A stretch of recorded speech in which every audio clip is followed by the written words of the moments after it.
Hi everyone, स्वागत है आपका फिर से एक बार डीपीटी मेडिकल कंसल्टेंसी के अंदर। आज अपन चर्चा करेंगे जो अपना IIMSR मेडिकल कॉलेज है जालना के अंदर। इस कॉलेज का 2026-27 के लिए कैटेगरी के हिसाब से एक्सपेक्टेड कट ऑफ क्या जाएगा, यानी कि आप अगर इस कॉलेज के अंदर जो फर्स्ट सीट अलॉटमेंट है उसके लिए एडमिशन लेना चाहते हो तो आपका ऑल इंडिया रैंक कितना होना चाहिए। साथ ही साथ अगर आप इस कॉलेज के अंदर जो सबसे लास्ट में सीट अलॉटमेंट हो जाएगा तो उस सीट के लिए आपका ऑल इंडिया रैंक कितना होना चाहिए, उसकी डिटेल जानकारी मैं आपके साथ शेयर करूंगा।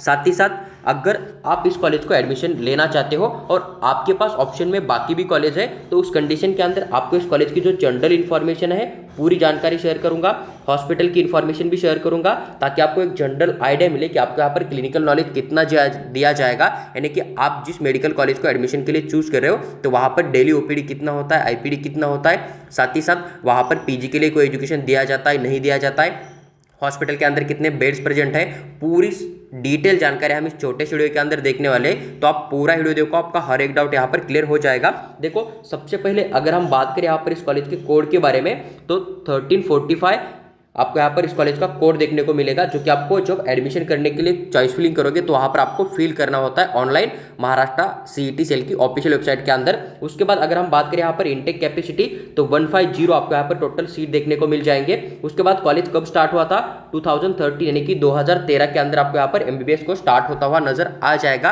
अगर इंस्टीट्यूट की बात करें तो इंस्टीट्यूट बहुत पुराना है, लेकिन जो यहाँ पर एजुकेशन स्टार्ट हुआ था एलोपैथी के लिए MBBS कोर्स के लिए तो आपको यहाँ पर 2013 के अंदर देखने को मिल जाएगा। अगर हम यहाँ पर बेड्स की बात करें तो टोटल हॉस्पिटल के अंदर 500 से लेकर 700 के आसपास आपको यहाँ पर रनिंग बेड्स देखने को मिल जाएंगे। उसके बाद अगर हम बात करें यहाँ पर ओपीडी यानी कि दिन का ओपीडी कितना होता है एक दिन का, तो लगभग 300 से लेकर 500 के बीच में आप इसको लेके चल सकते हो। आईपीडी यानी कि इनपेशेंट की अगर हम चर्चा करें तो 50 से लेकर 100 के आसपास आपको एक दिन का यहाँ पर इनपेशेंट देखने को मिल जाएगा। उसके बाद अगर आप इस कॉलेज के अंदर MD MS की एजुकेशन लेना चाहते हो फ्यूचर में और आपको देखना है तो इसके अंदर आपको यहाँ पर बिल्कुल MD MS दोनों देखने को मिल जाएगा। अलग अलग ब्रांच के अंदर आपको यहाँ पर MD MS का एजुकेशन बिल्कुल दिया जाएगा। साथ ही साथ जब आप एडमिशन करोगे तो आपको जो पीजी के डिपार्टमेंट होते हैं ना वो भी इस मेडिकल कॉलेज के अंदर 100% देखने को मिल जाएंगे। अगर आप यहाँ पर MBBS में एडमिशन लेते हो और आप इंटर्नशिप में चले जाते हो तो वहाँ पर आपको स्टाइफंड कितना दिया जाएगा, तो लगभग 8,000 से लेकर 10,000 के बीच में आपको यहाँ पर जो है पर मंथ सैलरी दी जाएगी इंटर्नशिप के अंदर। जब आप MBBS का फाइनल ईयर कंप्लीट करके इंटर्नशिप के अंदर एंट्री करोगे उस टाइम पे अगर आप बीच में सीट छोड़ना चाहते हो, जैसे कि मान लीजिए आपने आज एडमिशन कर लिया और आप अगले साल यहाँ से एडमिशन निकालना चाहते हो या फिर कट ऑफ डेट जाने के सेकंड दिन या फिर उसी दिन आप यहाँ से एडमिशन हटाना चाहते हो तो आपको यहाँ पर 10 लाख का पेनल्टी देना कंपलसरी है CET सेल के रूल के हिसाब से। लेकिन जो कॉलेज का रूल रहेगा उसके हिसाब से जो भी उनका फी स्ट्रक्चर होगा जनरल कैटेगरी का वो फर्स्ट ईयर से लेकर फाइनल ईयर तक पूरा आपको पेमेंट करना पड़ेगा, तभी आपका एडमिशन कैंसिल किया जाएगा। अदरवाइज आपका एडमिशन कैंसिल नहीं होगा। लेकिन जो ऑफिशियली रूल बनाया हुआ है महाराष्ट्र स्टेट गवर्नमेंट ने वो आपको 10 लाख का है, इसका तो आपको ध्यान रखना पड़ेगा। यानी कि मिनिमम 10 लाख तो आपको देना ही देना है, आपको इस बात का ध्यान रखना पड़ेगा। उसके बाद हॉस्टल की अगर हम चर्चा करें तो इस मेडिकल कॉलेज के अंदर हॉस्टल आपको देखने को मिल जाएगा। फीस की अगर हम चर्चा करें तो यहाँ पर 1,20,000 फीस आपको देखने को मिल जाएगी।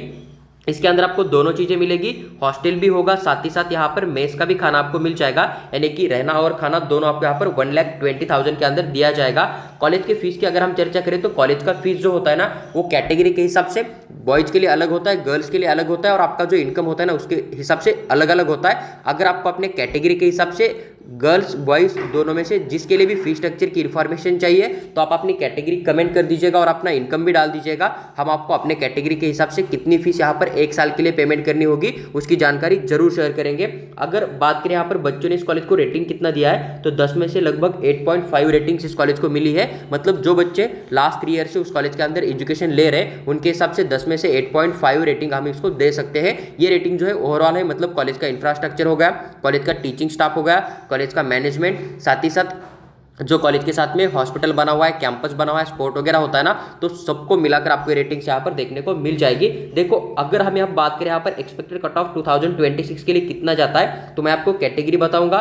First seat all India rank बताऊंगा, मतलब आपको यहाँ पर कॉलेज के अंदर फर्स्ट बच्चे को अलॉटमेंट होने के लिए मिनिमम कितना रैंक चाहिए, और आपको इस कॉलेज की जो इंटेक कैपेसिटी बताई थी मैंने 150, उसमें से सबसे लास्ट के सीट में अगर आप एडमिशन करना चाहते हो तो आपका ऑल इंडिया रैंक कितना होना चाहिए। नीट 2025 का क्लोजिंग जो नीट स्कोर है वो भी आपके साथ जरूर शेयर करूंगा। देखो अभी आपको यहाँ पर किसी भी कैटेगरी के लिए कोई भी डाटा नहीं देखने को मिलेगा, क्योंकि माइनॉरिटी कॉलेज है, आपके पास माइनॉरिटी सर्टिफिकेट होगा तभी आपको यहाँ पर अलॉटमेंट किया जाएगा।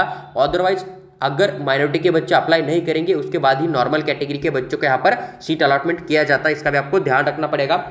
अगर हम बात करें यहाँ पर माइनॉरिटी के हिसाब से जनरल कोटा से कट ऑफ कितनी गई थी, तो आपको यहाँ पर फर्स्ट सीट के लिए 46,694 पे अलॉटमेंट हो सकता है। और इतना अगर आपका ऑल इंडिया रैंक बन रहा है और आप काउंसलिंग अच्छे से करते हो तो आपको government medical college Maharashtra state के अंदर श्योर 100% मिल ही जाएगा। लेकिन एक कंडीशन होती है, बहुत सारे बच्चे जो है ना, मतलब किसी एक अदर सिटी के अंदर MBBS गवर्नमेंट कॉलेज से करना नहीं चाहते, उनको अपने पास के ही सिटी में एडमिशन लेना होता है MBBS के लिए, इसलिए आपको यहाँ पर गवर्नमेंट से भी ज़्यादा कट ऑफ प्राइवेट की देखने को मिल सकती है। इसमें कोई आपको चकित होने की जरूरत नहीं है, क्योंकि गर्ल्स फ्री एजुकेशन चल रहा है, इसलिए गर्ल्स को बहुत ही कम फीस देनी पड़ती है। इसलिए आपको यहाँ पर जो है कई बार ऐसा होता है कि गवर्नमेंट कॉलेज से भी ज़्यादा कट ऑफ आपको देखने को मिल सकती है, इसके लिए आपको ज़्यादा पैनिक नहीं होता है। या फिर ऐसा भी हो सकता है कि किसी बच्चे ने गलत काउंसलिंग कर लिया तो उसको यहाँ पर जो है गवर्नमेंट कॉलेज मिलना चाहिए था लेकिन मिल गया सेमी गवर्नमेंट कॉलेज, तो ये भी एक कंडीशन होती है, क्योंकि मैक्सिमम लोग कट ऑफ देके काउंसलिंग करेंगे तो ऐसी गलतियाँ होती रहती है। और यहाँ पर अगर आप लास्ट सीट में एडमिशन लेना चाहते हो तो 87,124 आपका ऑल इंडिया रैंक होना चाहिए, तभी आपको यहाँ पर अलॉटमेंट हो सकता है। यानी कि 88,000 तक आपको यहाँ पर जो है इजीली सीट अलॉटमेंट हो जाएगा महाराष्ट्र स्टेट की स्टेट काउंसलिंग से। और जो last year close cut off था आप यहाँ पर स्क्रीन के ऊपर देख सकते हो, लेकिन ये कट ऑफ अभी आपके किसी काम का नहीं है। आप अपने रिजल्ट के अंदर ऑल इंडिया रैंक चेक कर लीजिएगा, अगर आपका 88,000 के आसपास आ रहा है तो आपको यहाँ पर श्योर अलॉटमेंट हो जाएगा। अगर आपका ऑल इंडिया रैंक 46,000 के आसपास है तो आपको कैप राउंड 1 के अंदर इस कॉलेज के अंदर फर्स्ट जो बच्चा अलॉटमेंट करेगा उसके अंदर ही आपको सीट अलॉटमेंट हो जाएगा। देखो ये जो मेडिकल कॉलेज था जालना के अंदर, इसकी डिटेल जानकारी मैंने आपके साथ शेयर की है। इसका फीस स्ट्रक्चर अभी नया अपडेट नहीं हुआ है, जब वो अपडेट हो जाएगा तब वो भी डिटेल एक्सप्लेन करके मैं आपके साथ शेयर करूंगा। अगर आपको ऐसे इन्फॉर्मेटिव वीडियो चाहिए मेडिकल फील्ड के रिगार्डिंग तो आप DPT मेडिकल कंसल्टेंसी को सब्सक्राइब करके हमारे साथ जरूर बने रहिएगा। साथ ही साथ अगर आपको हमारे थ्रू पेड काउंसलिंग या फिर पर्सनल गाइड की रिक्वायरमेंट है तो आप हमें व्हाट्सएप के ऊपर मैसेज डाल दीजिएगा, हम आपको उसके बारे में डिटेल जानकारी जरूर शेयर करेंगे।